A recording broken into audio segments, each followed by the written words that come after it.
There's a moment in every physician's life when the story shifts, when the work becomes more than just patient care and something deeper begins to stir. The exhaustion isn't just physical anymore, and the questions come quietly at first, but then louder. Who am I beyond the white coat, beyond the role of provider and the anchor for everyone else? When you're holding 5 lives together at home, while holding so many others at work, something eventually gives way. And in that space, something truer begins to rise. I'm Lisa Catalano, a clinical social worker and certified midlife transitions and well-being coach for physicians, and I'm honored to welcome you to this conversation. This is Unscripted, a physician's journey, candid conversations about the moments that shape us and reshape us, stories of calling, crisis, reinvention, and grace. In each episode, you're going to meet a physician who has reached a crossroads and found the courage to listen, change, or realign. My hope is that as you listen, you'll feel a little less alone and maybe a little bit more seen. We're not here for polish, we're here for truth. So pull up a chair, grab a coffee, and let's begin. Today, I'm sitting down with Dr. Ariadne Mueller, a board-certified palliative care physician who's been practicing since 2008. She's currently working at Newton Wellesley Hospital in Newton, Massachusetts, and was previously the director of outpatient palliative care program at MGH Cancer Center. She has more recently stepped back from her leadership role and is focused on providing inpatient palliative care to our seriously or critically ill patients in an effort to balance her home and personal life with work demands. Ariadne, thank you so much for being here and for sharing your story with us. Thank you for having me, Lisa. Yeah. I also should share that she is one of my dearest friends, and I'm grateful for the time that you're here with me. And I love to work with her every day. So that's another plug. So let's just start at the beginning. When did you know, can you recall the moment that you knew you wanted to be a doctor?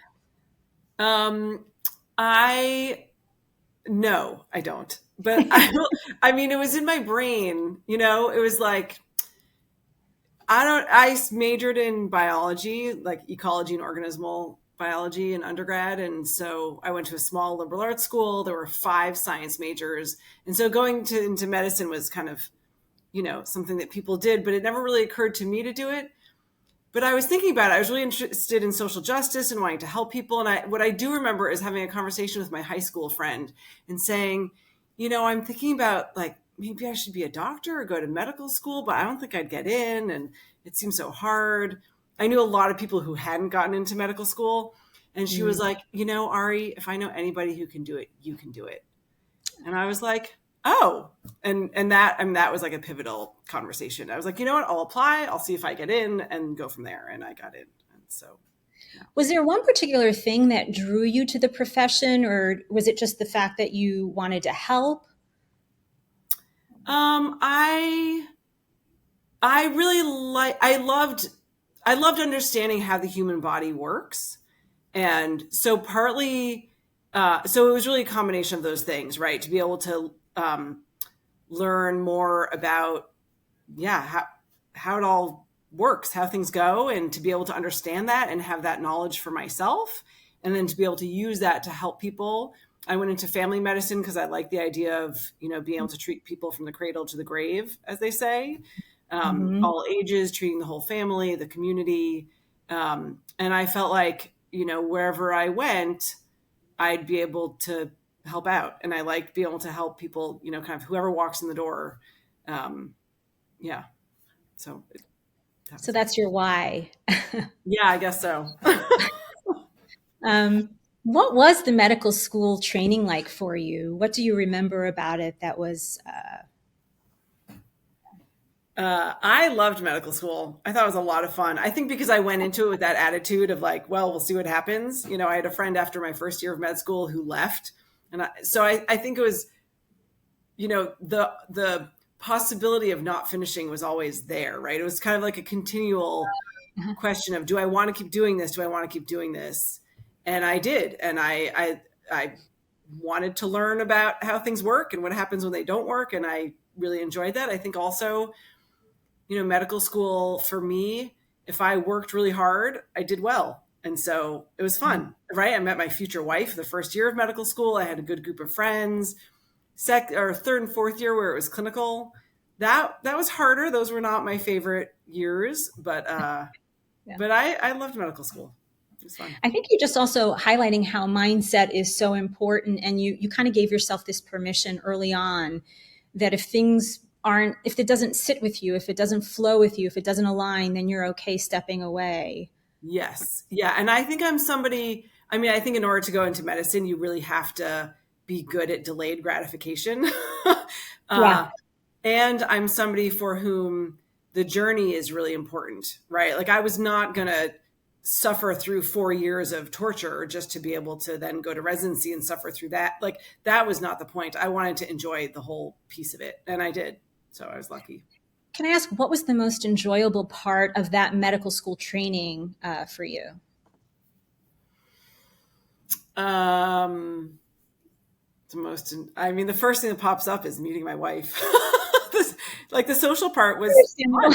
I was living in Philadelphia. I loved it. What surprised you about medical school? Was there anything that kind of took you off guard? I think one thing I knew pretty quickly that I wanted to do family medicine. Mm-hmm. Because of the reasons I said, and I liked the people. Like it just seemed like the kind of people I'd want to hang out with. And that was advice I had gotten from one of our deans was, right, like choose a specialty where you'd want to like have dinner with these people because you're going to spend a lot of time with them. But I remember doing orthopedics, my rotation there, and loved it. And I was like, wow, maybe I should like go into ortho. I loved surgery also. And I was aware of, at that point making a decision based on the life that I wanted, right? And thinking, okay, first of all, could I even get into one of those residencies? But even if I did, is that really the life that I wanted? And so even though, like ortho was really appealing, but it just, I was like, that's not what I want. So even all along the path, one, it sounds like you gave yourself a lot of permission that if it doesn't align, you're okay sort of stepping away. And you didn't add that extra pressure that I think a lot of people might in that phase. You kind of took it as, this is something that really kind of calls to me and I just want to see. Yeah. And the other thing that really stands out for me about those early days for you is, yes, you met your wife and you started to really build a life. But as you were making your decisions about where you'd land, what specialty you might be attracted to, you were also really considering the outcome, right? How this will impact you long term. And that's also really unusual. People have a tendency of going for like that immediate, this looks good, and they don't think about the full sacrifice that it might. Yeah. It's pretty remarkable. What were you like in your early training? If you look back at her, I worked hard, and I think I like to have fun. I was really nervous in the beginning, right? I was really nervous and scared, and it's really scary. Starting to take care of people. Like I remember in like I don't remember I remember like in the first couple of patients I had as a medical student, right? And I remember I went into one guy's room and it was just like, I think second year, it was just kind of learning how to do physical exam stuff. And they just said, go see this patient. So I started talking to the patient and he had a bump on his head. And he started telling me about the bump on his head, and he's going on and on and on. And I, did a full history and exam, and then I go to talk to the preceptor, and I'm talking about this bump on the head. The preceptor was like, he's had that for a long time. He's here with heart failure. I was like, oops. It was like so embarrassing. There were a lot of embarrassing moments, but you know what I take away from that though is that you were listening to your patient and you started where they were at, which we'll get to this palliative care piece, but that's a big part. Funny how you landed in palliative care, because I think that's a big part of what we do in palliative care, right? Yeah. Anyway. I think I also, I like to have fun, I like to laugh. And so if it's not fun, then I take things seriously, right? But I want to have fun while taking it seriously. And I I think a lot of, building relationships was really important to me. I think that's part of why medical school was hard, because I was going to, every month I'd switch going to a different hospital, and I chose a residency that was a small community hospital. There was only the one family medicine residency there. I got to know everybody, and I like that kind of small community aspect, right? Yeah. I was going to ask you about your first patient, and that's a question I ask everybody. But it sounds like you told me about the guy with the bump on his head. So there was that, who had heart failure. But I'm wondering, do you remember the day that you actually put that really long lab coat on, right? Because isn't that how we were able to tell the short white ones? And you became a medical attending, and you were on your own. So there's no backup for you. You are it. You are where the buck stops. Can you recall that time? And so I was trying to think about that, and I totally don't, actually. And I think I think there are two reasons. And one is that, so in our halfway through last year of residency, my wife was diagnosed with breast cancer. And so that just shifted everything. It shifted where, my first job out of I was going to leave the residency and go do a different job. But then I was like, I can't. She had surgery and chemo and radiation. And I was like, I can't be starting a new job while she's on chemo. That's not going to work. So I ended up staying where I did my residency, which I think was a good move. But so I think, for one thing, I was distracted by everything going on in my personal life. And there wasn't a lot, because I was working at the same place where I had done residency.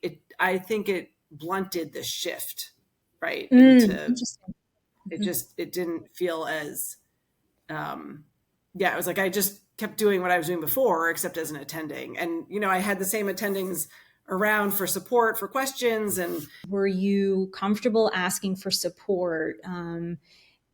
Did you have a support network, especially while you were dealing with your own personal crisis at home? Yeah. So I think that was really helpful, right? I mean, so I only stayed 1 year at that job. But I had full support. I had lots of people I could go to. I was doing teaching with the residents, which I really loved. I was rounding inpatient. I was doing outpatient in clinic. In clinic, I was in a new clinic setting. And so I didn't know very many people there, but there were still enough people around that I had worked with during residency that I had support. So I didn't really feel like I was fully on my own. One thing, I have the luxury of knowing you personally. So one thing I've always really admired and respected about you is that you've been able to weigh to use a palliative care phrase, the burdens and the benefits of each of your choices, and have really made decisions that balanced your personal life with your professional life, and also acknowledging that they sacrificed a little bit on both ends, right? Yes. Yeah. And I, like I said, I was only at that job for 1 year, because it became apparent, within a couple months that it was, clinic was frustrating, and the hospital, it was not the job for me. And so, it was really helpful for that first year out of residency, which I think is a really pivotal year. And given everything in my personal life, it was helpful to have that support. But then it was really kind of also it led me to the next step. What was the next step? Good segue.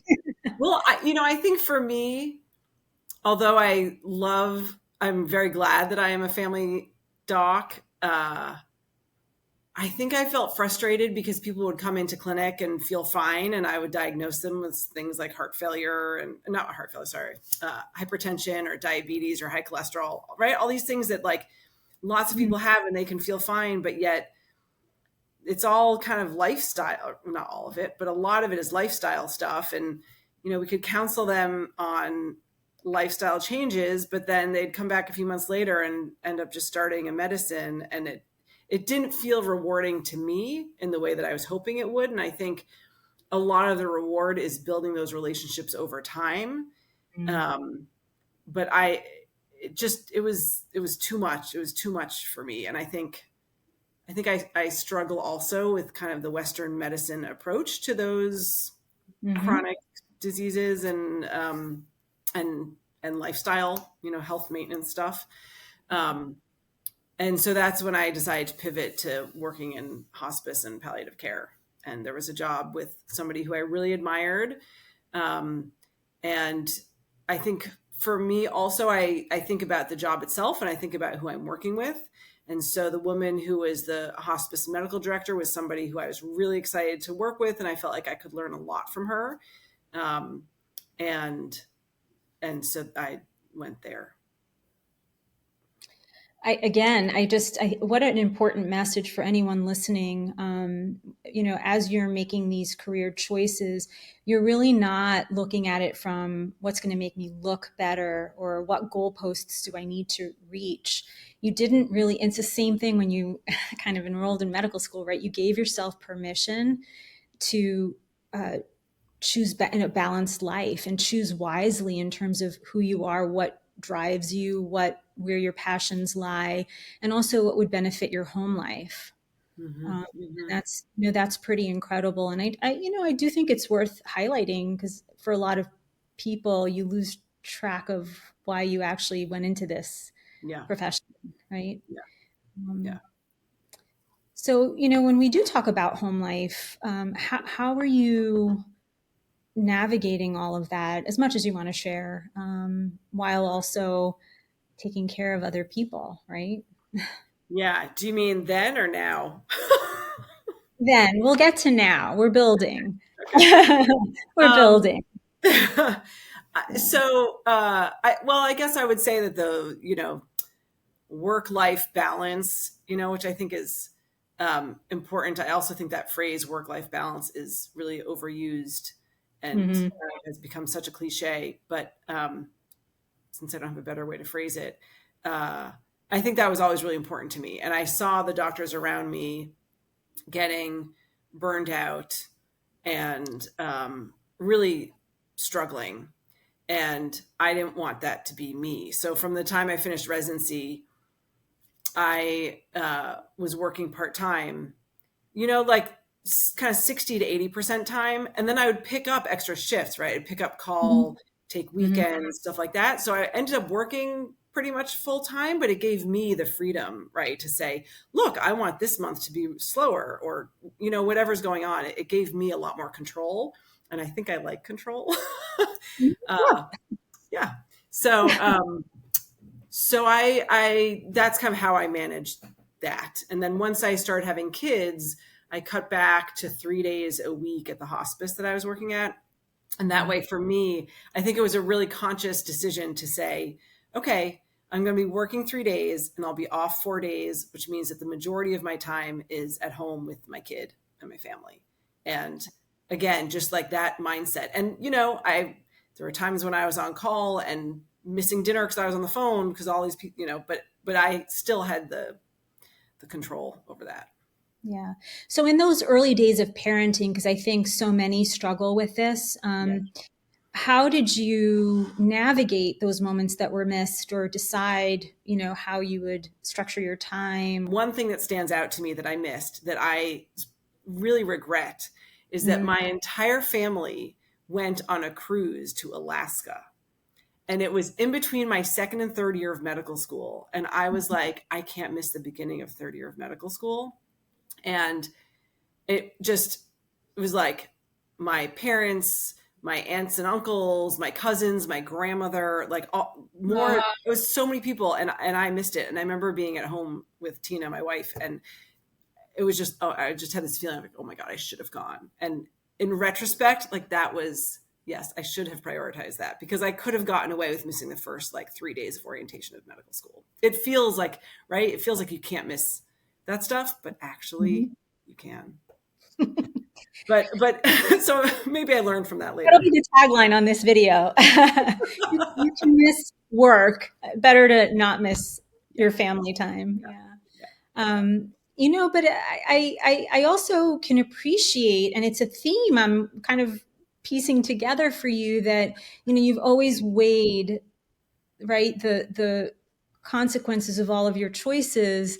And also it illustrates that even in doing that, even when you're thoughtful about that, even when you're really trying to be balanced, there is often a personal sacrifice, Yes. even in Yes. those, right? Yes. No matter how perfect Yeah. you are, Yeah. there's Yeah. always some kind of Yeah. personal sacrifice. Yeah, and there were right. Okay, so I guess now that I think of it, I remember there was a Christmas where my wife took the kids to Chicago to be with her family, and everybody's together, and I had to work. I had to cover the hospice house, and so stuff like that. Right? There's just holidays. People have to work on the holidays. That's hard to get out of. Um, so there was that kind of stuff, definitely. What do you find the most challenging about being a physician while we're talking about these sacrifices? What would you say? I mean, I think there's the challenges within the job itself. Um, you know, the fact that we spend a tiny percentage of our time actually sitting down and talking with a patient and face to face, and the vast majority of our time documenting, or now like on the phone with insurance companies, or right. There's just Mm. the distribution of work is really unfortunate and not good. Um, so I think there's this stuff within work. I think part of it is the life and death aspect of it, right? That like, I mean, particularly in our work, right, in palliative care, we're meeting people at such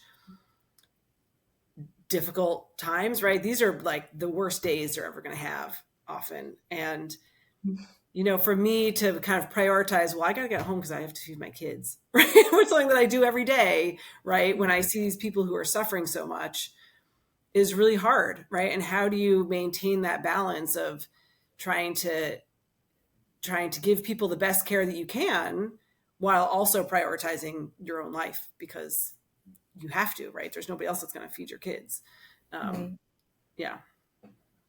Yeah. I mean, I think you speak to the soul and the heart of why anyone often goes into this profession is, from of service. You want to be of service and you want to help people, no matter what your specialty area is, right? You want to be able to send a loved one home back to their family members and hug them one more time or 10 more times or however many more times. And then there's the piece of it that you want to go home and hug your own kids and your own spouse, right? And I think that's the piece that gets so often overlooked and missed. And so that's why we're doing this, because Mm-hmm. we want to be able to tell the story and shed light on all the ways you sacrifice the holidays, the family trips. Well, you went on to have more than just one child. I know this for a fact. Yes. You've met them. I've met them. Rude. It's 5, but it feels like 50. It does. I agree. They're great, and they're lucky to have you. I'm lucky to have As your family grew, what did you, how did what new challenges arose, or how did you end up balancing all of that? I'm overwhelmed for you. I can even um, ask you the know, question. it's funny. I think actually, like so I had my first kid, then my second kid, then I had triplets. And but I think over the time where I had kind of before having kids and having the first two kids, I was realizing that I really wanted to do more in leadership and really have more of a voice and a say. And then I got pregnant with triplets. And I remember in the ultrasound room when I found out there were three, just sobbing and sobbing and sobbing, because I had just taken this job where I was going to be creating this new palliative care clinic. And I was like, oh my God, I can't do that if I'm going to be gestating three babies at once. Like who knows what if their health and how long I'd even be able to work. And so I ended up turning down that opportunity. And then they called me back like a year later after the triplets had been born and they were all healthy. And so I took the job. Yeah. And so it was like after I had 5 kids that I got more into leadership and building and growing a program. And I really loved it. I really love that aspect of work.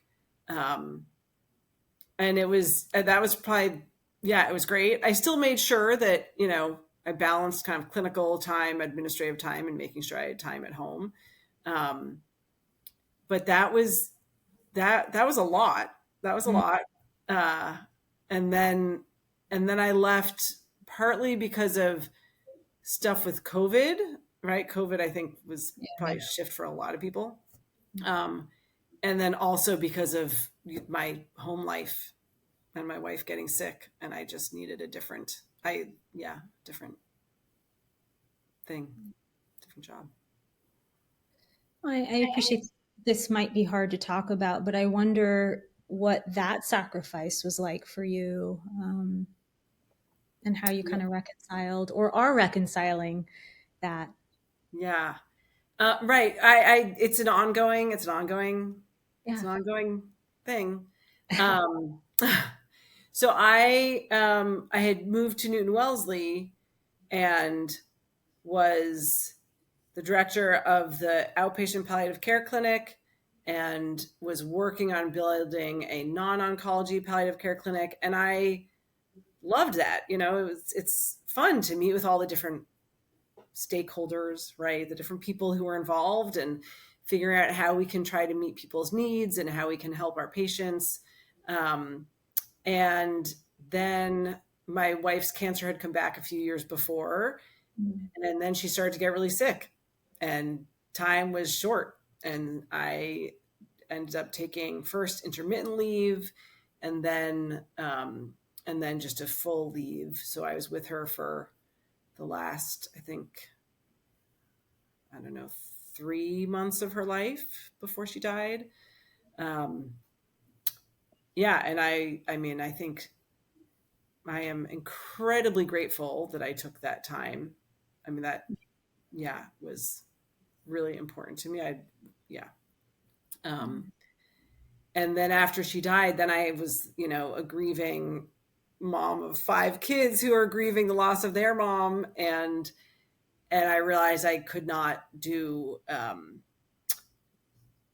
you know, uh, patient facing care where I was taking care of patients and their loved ones who were going through the exact same thing that I had just gone through and was still going through. So I left that job and took a job where I was just working remotely, supporting a home-based palliative care program. And then after about a year, decided I was ready to come back to doing it, direct patient care. And I think I'm really glad to be back doing the patient care. I feel like that's really where I find my satisfaction and my joy in work is by helping people through really hard times.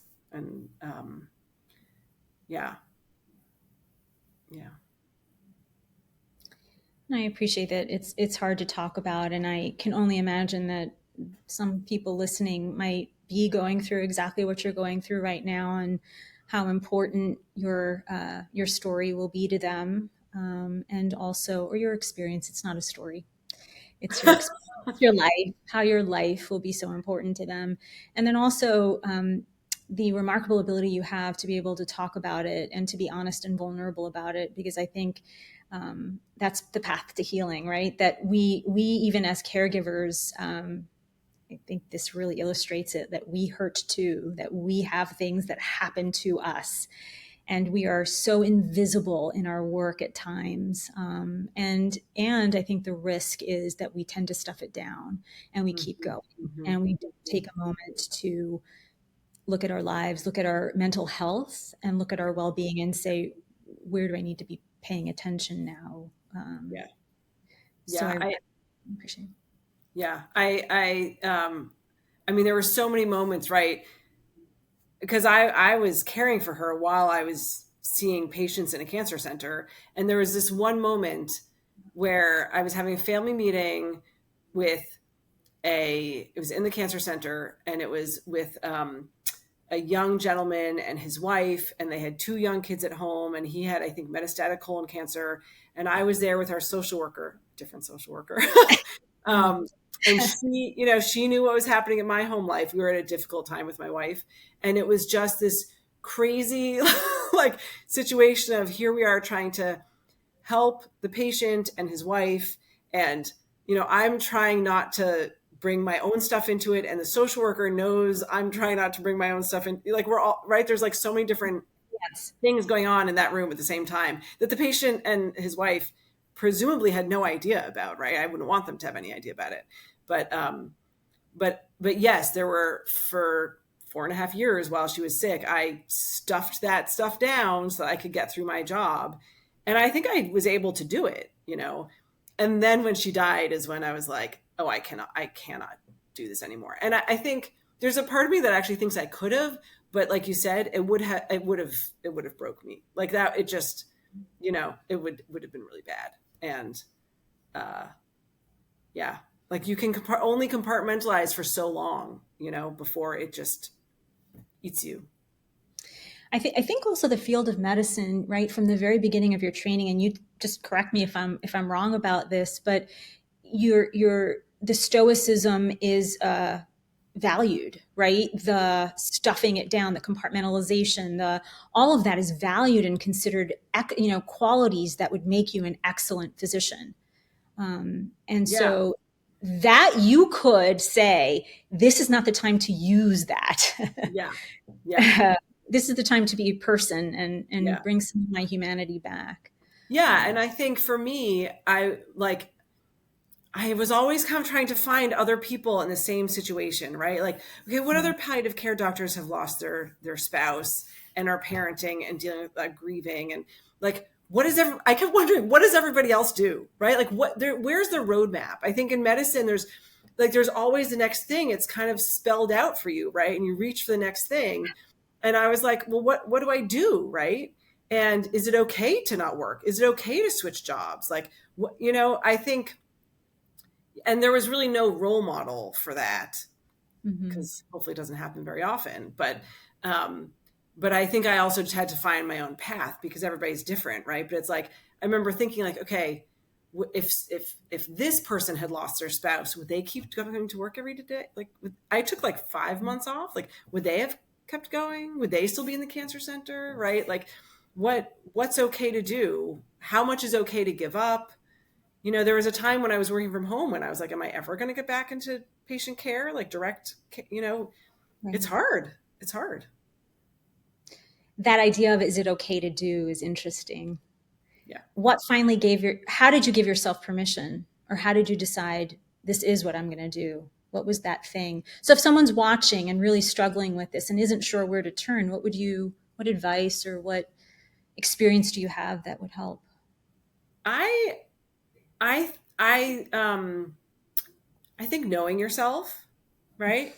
Which is really hard, but I think it doesn't matter what everybody else does, right? Actually, it really doesn't. And in a way, it's helpful that I didn't have anybody else to say, oh, I went back after this many months, because you know what? Everybody's different, right? Mm-hmm. Like, what's right, especially in situations like this, right? When there's this kind of loss, trauma, I think in most situations, right? Like, what's right for one person just doesn't mean it's right for everybody else or for you. And I think, so I knew for me, even though I questioned it, I knew that I could not take care of myself and take care of my children while working. So I took a bunch of time off, and then I went back working from home part-time. And then even working from home part-time after, I don't know, it was like 8 months, like I had to take another leave. I took 2 or 3 months off because it just got to be too much again, right? Like around the 1-year anniversary of her death, which is known to be a hard time, right? I was melting down. My kids were melting down. And I just, again, I had to step back from work and say, you know what, I'm sorry. Like for me, my family and my well-being are the priority, right? The buck stops with me, and nobody else is going to look out for us. So it really didn't matter what was right for somebody else. It's just mattered. And you were describing all the people that you're taking care of, and you weren't one of the people you were taking care of. I noticed that. We could talk about that later. And also, you said and work. But what's interesting is your work is taking care of people, right? Yes.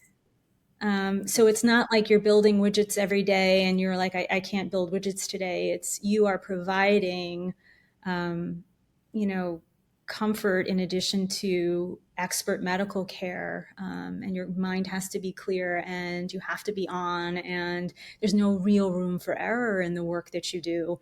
And there's also an expectation from patients and families that you are just going to Yeah. be of service, right? So that's, I think, one really unique thing about medicine and what physicians endure in a day. And I also think I have a question. And you said it helped you that you have to know yourself, so it helped you to know like what would work for you and not. Do you think that most doctors know themselves? Oh, that's a really good question. I I ask them mean, on occasion. what's that? I ask them on occasion the good questions. I mean, I would hope so, because I think in order to really take good care of people, I think you have to know yourself. Mhm. Um, and I don't know. I mean, there's just so many external pressures and pressures uh, to to take care of your patients, to take care of your team, right? To not be the weak link.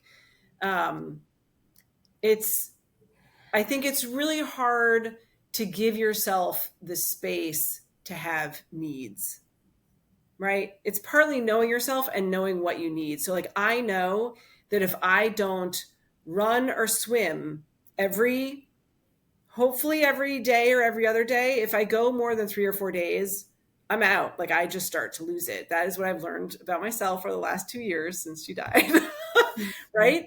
And that's important. Like, I can't do a 5 day shift if I can't somehow fit in exercising. It's not going to work. Right. So I think having those needs is really hard, right? And to be able to prioritize yourself and somehow balance that is it's not the humanity of physicians is not really recognized in medicine, and our needs as people. That's why we're talking. I think that's why I have a passion for this work that I do, because I couldn't agree more. It's really hard, if I may, I will say that I stood witness to your grace through this whole thing and the incredible. I can't say enough. God forbid anyone should need a palliative care physician, but you want our Mueller as your doctor. I can't say enough about the care that you provided. The devotion, the dedication, and you stood in that room and you held them emotionally and spiritually and physically, and then did what you needed to do when you stepped away. And the expectations on you never changed. And so I really just want to, I have the privilege of being able to have borne witness to some of that. And so I just want to highlight that. And then also, they're genuine sacrifices that you make, and so much of you gets, not you specifically, but as a physician, so much gets erased, or isn't respected or valued or seen. And so that's exactly it. We just want people's voices to be heard. We want doctors' voices to be heard. You are not a widget. You are a human being. Yeah. And I hope that the healthcare system starts to take better care, more than just, hey, if you're struggling, go to the EAP or log on to this website and listen to a meditation app, right? Yeah. Yeah. Yeah. And I think that I think for me also, when I um, have started new jobs, I've always, right, like, been really aware of who my boss is and who my colleagues are. And I have been very lucky to have bosses who are really supportive, right? And who understand that who you are outside of work is really important and will affect your work, right? So, like, it's really in their interest to have you be able to know yourself, right? And to be able to, you know, have the time that you need, in a way that works, right? But um, having those relationships is really important to me. And yeah, yeah, I've just been lucky to have bosses who have supported me in prioritizing my own life. If there are folks who maybe aren't sure or don't know where to turn, what would you say would be a good first step? And I know I'm putting you on the spot with that question, but what might be a good place to begin for anyone who might be struggling? Having a therapist so that you can help know yourself and work through this stuff. Um, I don't know. And then I guess it depends on what the issues are. But I have found for me that being honest is really helpful. Right. And so, um, you know, talk for having, I mean, hopefully if you have a supervisor that you can trust, right. I think that's always a good place to go because, you know, if they know what's going on and then they can help point you where you need to go. And taking the time to do a self-assessment, I think, is what I'm hearing you say also, like check in with yourself periodically to see how things are going. Yeah. And then that way you stay in touch with you. Like, don't mirror what everybody else is doing in the institution, And, right? Like, right, exactly. And I think for me also, and I think understanding for me, I think it's understanding my needs and how I mm, can, make my job sustainable, right? What are the things, what are the impediments to having it be sustainable? And what are the things that are going to make it so I can keep doing my job and coming to work every day and feeling hopefully excited about it and feeling like it's nourishing me and I'm able to give people what they need. But it's also realizing like who are the people at home that depend on me, right? Whether for me it's mostly my kids, but also, now my mom is getting older, right? So people have their own dependence at home. Um, but like I know for me, if I do more than like 3 days in a row and I'm missing dinner and potentially bedtime, my kids start to really show it, right? So it's also realizing what kind of a schedule works for me, but also for them, because the more stressed they are at home and churning around, the harder, the more stressed I am. And I mean, it's how do you leave that behind when you go to work, right? So it's knowing yourself and the needs of the people that are around you. I think I'm also hearing you say that you might have made different choices had you not had to factor in all these other bits of your life, but you made Yeah. these decisions and you still have a satisfaction with your job, with your work. Maybe it's not where you thought you would be. I don't know if Yeah. professionally. Yeah. Somebody talked to me about the seasons of Yeah. life and the seasons, and as that relates to seasons of work. And I think for me, uh, I would definitely still want to be involved in leadership and growing programs. And right now, I am a worker bee. I am a proud worker bee doing, doing the palliative care stuff in the hospital, rounding on people. And there are times when, different projects come up and I think to myself, oh, I'd love to work on that. And then I remind myself about my 5 kiddos at home and I say, you know what, maybe another day, right? Like somebody else can take that project because right now I cannot take on more than what my job entails. And my hope is that, as my kids grow up and I enter a new season of my life, that I will have more energy and brain space to give to a job. I love that you used the word a couple of times. You said that you felt proud. Would you say you're proud of yourself and how you've sort of navigated this whole thing? I sound like Barbara Walters now, don't I? I don't even remember saying that. I said proud. Yeah, you did. You did. And I think, that's what I love that. And I think that's what people need to hear is that you can not have gotten to exactly the professional heights that you wanted to and still be proud. You can make a Yes. choice to step away from all of that glamour to be home and still be proud, right? I am, yeah, I am. I guess it's funny. Like I said, I don't even remember using the word proud, but yeah, I'm very proud of myself. And I will say, like, I wouldn't do anything differently, which, right. Like although I'm not where I would want to be in my career, I would not change a thing given the life circumstance that I have encountered. Right. I would not. What would you say was the most sort of powerful takeaway for you from the experience that you had caring for Tina as a physician? I think just that as physicians, we think we know so much and we just don't.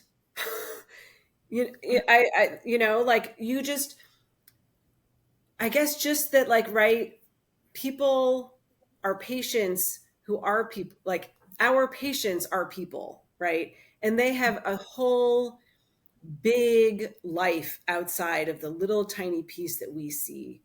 And yeah, I think, I hope that, good physicians, most physicians want to get to know their patients as people and get to know about their lives. And unless you're living it with them, you just have no clue. That I think was my takeaway, right? That her physicians who were very well intentioned and caring and loving and gave her excellent care that helped her live much longer than she was expected to live. There were just still so many times when it's like, especially towards the end, I guess, where they just had no idea what was going on at home, right? It's just, Mm-hmm. and what it's like for her, for me, the caregiver, right? I think until you're, right, unless you walk in somebody's shoes, you just don't know. And so I think one of the most important things is to have that humility, right? To understand. I mean, you'll never know how much you don't know, but to understand that there is so much that you don't know about the situation, and to be humble about it and to be curious, because it's right. It's like, it really has to be a partnership. And so you need to be able to learn from your patients.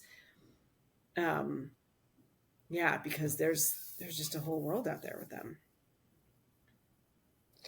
Well, I think this is such a good pivot to my next question, which is if you could look back, we've been talking for a bit, and if you could look back to that, um, you know, innocent young girl who said, "Oh, let me just try medical school and see what it's like," and fell in love, and it was all, you gave yourself permission to just see what happens and see how it unfolds.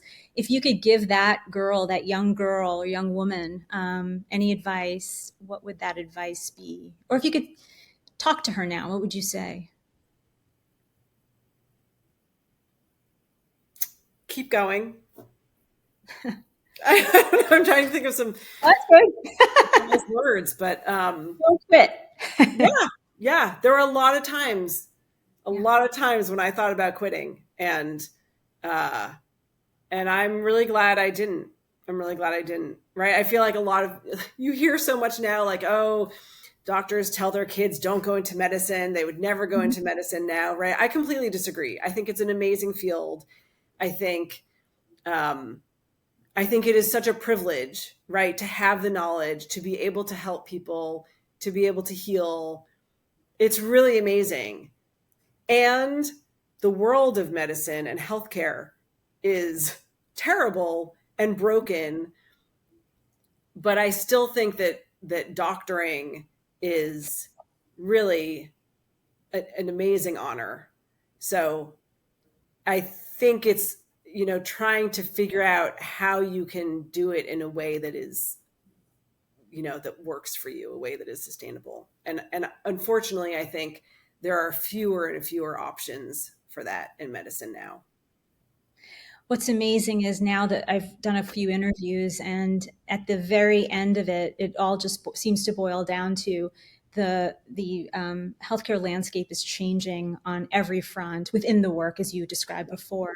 Part of the reason that I love palliative care and went into it is because of the interdisciplinary team, right? So I get to work with people like you and our chaplain and amazing other physicians and nurse practitioners and um, bereavement support folks, right? Like people really from pharmacy, right? Like people with such different perspectives, and we all are there to support the patients, but we also, I think, support each other.